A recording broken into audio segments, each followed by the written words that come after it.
Welcome, I'm Yvette Walker here at the La Habra Depot about to celebrate the 25th anniversary of Phantom Theater Productions. Wonderful, so we have the man of the hour here today, Steve Cisneros. Yes.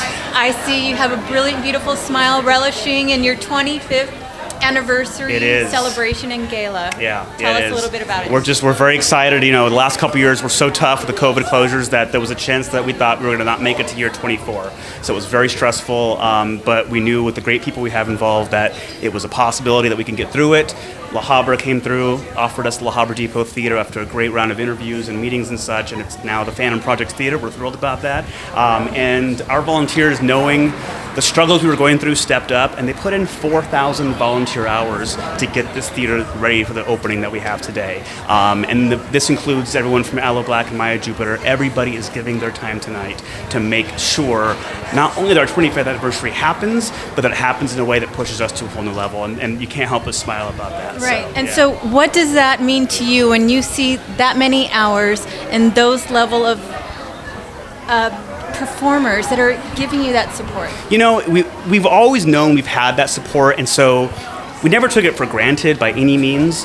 But when that call went out, almost like a bat signal going out saying, this is the time now where you're needed more than ever, the response was immediate and it was swift, and everyone jumped in and said, we're not going to let this stop. You know, we can't imagine not having Phantom Projects around. We're going to make sure this happens. And so that's what happened, and that's why we're here tonight celebrating. Wonderful. And so I had the privilege of speaking to your parents, nice. And they basically shared with us that you have been at this from day one. Yeah. Tell us a little bit about what makes this so important to you. Sure. Well, I started it when I was 17 because as a teenager there were no programs for me to go in the audience and be a part of. I couldn't afford the Broadway shows. I didn't want to see children's shows. So where did I go as a teenager? There was nowhere to go. So I created a program that would speak to, you know, someone my age at that time. And so that's what I did. And I have to admit, you know, I did a few shows here at La Habra Depot as a 12-year-old, 30 years ago. And, you know, that community theater feeling you had backstage really stuck with me, that theater can be something you have a great time being a part of.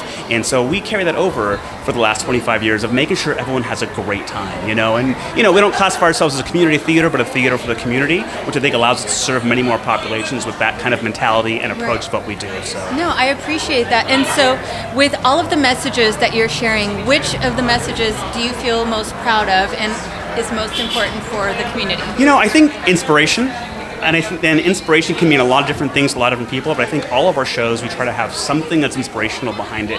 It could be something as simple as, like Charlotte's Web coming up, inspiring a child to read a book, you know, or, you know, it could be something even on a heavier level, like our teen shows we do about racism and bullying, where it inspires you to change your mindset and learn about the world.